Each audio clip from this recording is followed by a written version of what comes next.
Sega. Total War combines turn-based strategy gaming with stunning real-time battles.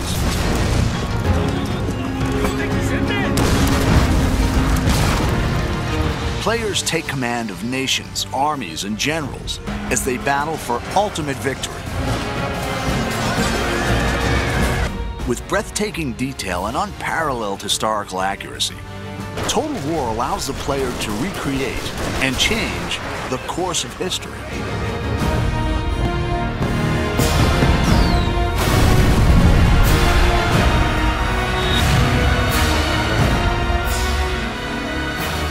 In 2011, the award-winning Shogun 2 offered new AI, streamlined controls, and a host of multiplayer features.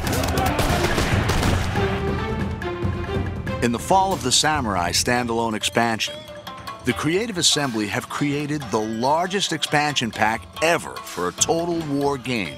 It's taken us into areas we've never been to before with Total War. It's getting closer and closer to the modern era. I think it's exciting because it's the latest any Total War game has ever been to the modern day, the closest any Total War game has been to the modern day.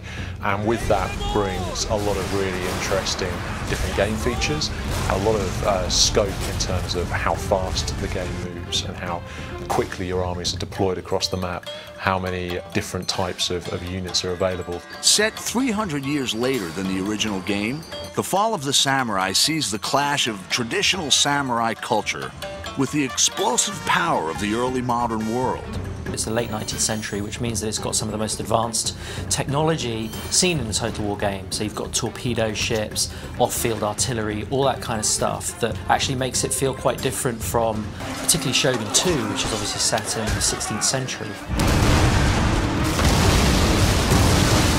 This industrial age is the most recent period ever covered in a Total War game, offering new game mechanics to please and challenge fans. I mean, Japan actually started to build railways in this period or slightly afterwards. Railways on the campaign map have quite important strategic influence in that they allow you to move armies incredibly quickly. So as you capture more and more of the territory of Japan, you can move your armies around very effectively, and it's really important for bringing your best troops to the front. Fall of the Samurai doesn't require the original Shogun 2 game, and easy-to-follow tutorials will show new players how to command the action. It's a standalone expansion, so it's not a game add-on as such, and that you need the original game in order to play it, but it's a fully standalone version of the game itself. The game begins with the Boshin War in 1869, a dramatic turning point in Japanese history. The ruling shogunate is trading with the West, allowing new ideas to change Japan. Growing unrest ignites rebellion, which threatens to overthrow the shogun and restore the emperor to power for the first time in 600 years. The shogunate had ruled Japan for hundreds of years, since the time of Shogun 2. But people were getting more and more agitated as the shogunate kind of opened up Japan to foreign influence. And so there was a movement called Revere the Emperor, Expel the Barbarians.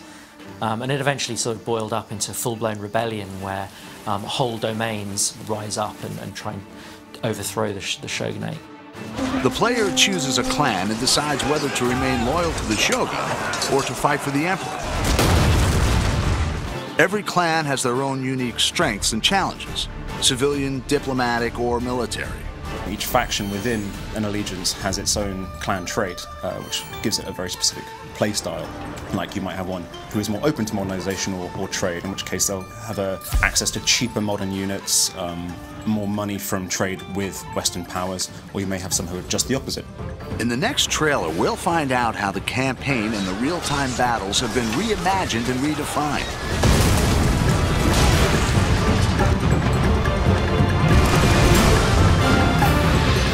Fall of the Samurai is a whole new experience and an ambitious entry into the Total War series.